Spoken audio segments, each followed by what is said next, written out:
I just bought a wrecked McLaren and it did not go according to plan. Let me show you exactly what I just bought. So this is sitting in our hangar and we're gonna be heading on over right now to a shop to get a quote if this thing can actually even be fixed.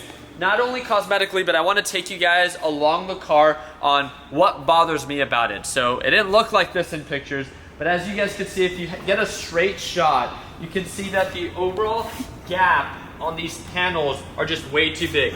You can see that this front bumper was not put on properly. This bottom fender pretty much hanging on by a thread.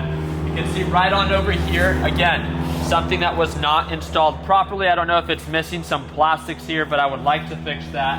And let me see if I could open it. Let me go ahead and grab the keys and I'm gonna show you guys inside about the worst part of this car, and that's some of the mechanical issues that it has. We actually haven't turned it on in about a week or two. Let me go ahead and show you guys very quickly. So, step on the brakes. It sounds fine until you look at the dashboard and then you get the check engine light here on the top right, and check this out. As you guys can see, the first thing that it says is transmission fault. The second thing that we see is steering column position fault. Don't even know what that means. And it continues to go back and forth between those two. So everything's said and done, we need to take it to a shop to figure out what is going on with this McLaren. So let's go ahead and head on over to Mesa and get an inspection done to see how much this thing is going to cost me.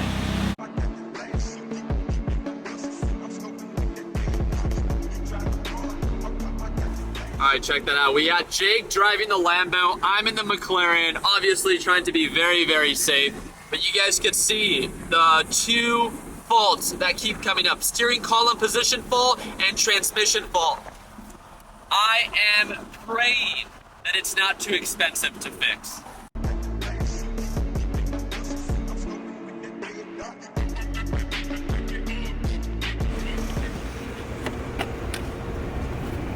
They put literally Velcro.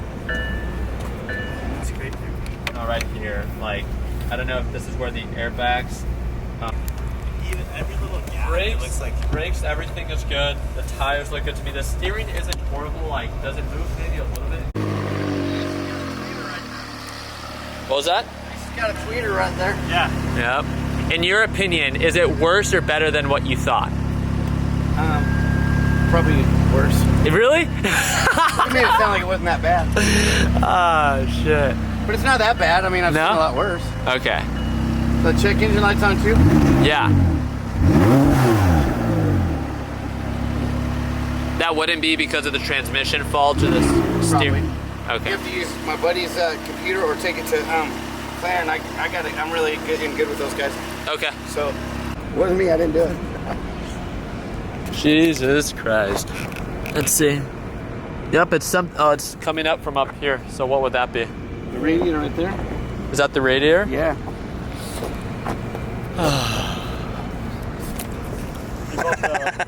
Looking at the car, The key, I think, usually. it starts leaking. Did you press the leak? Did you press the leak button? I think I did.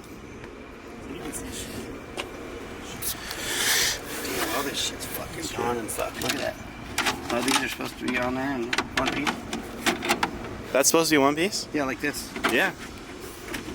It's not supposed to be cracked like that? No. Just this one.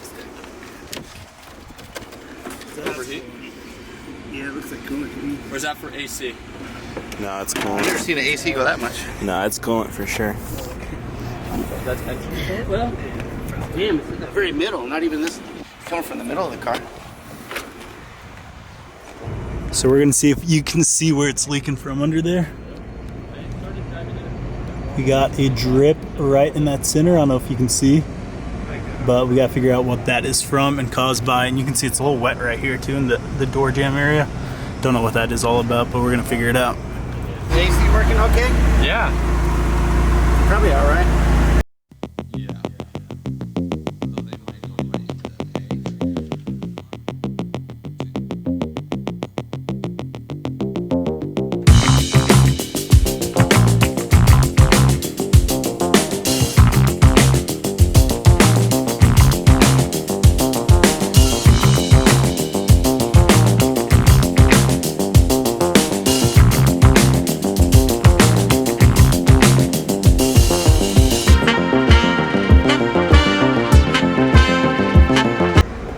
Probably, like you said, if you put a new, did you guys put a new battery in it?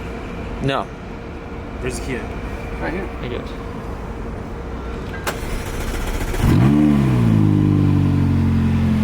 Sounds good when it starts. Temperatures look normal. Yeah, and it goes up to 197, which was pretty normal for me.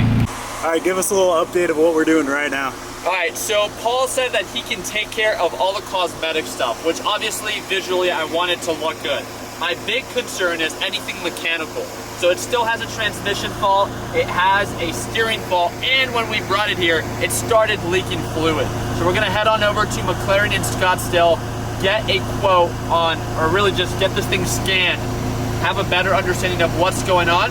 I'm praying that it's something just like a sensor is off, and hopefully nothing actually mechanically wrong with the car. So we'll have to go and see. Ricky's inside. The McLaren is right there on the other side waiting for those garage doors to open. We're here at McLaren Scottsdale. We're gonna check out what cars they have inside and also see what they can do to help us get that thing running a little bit better.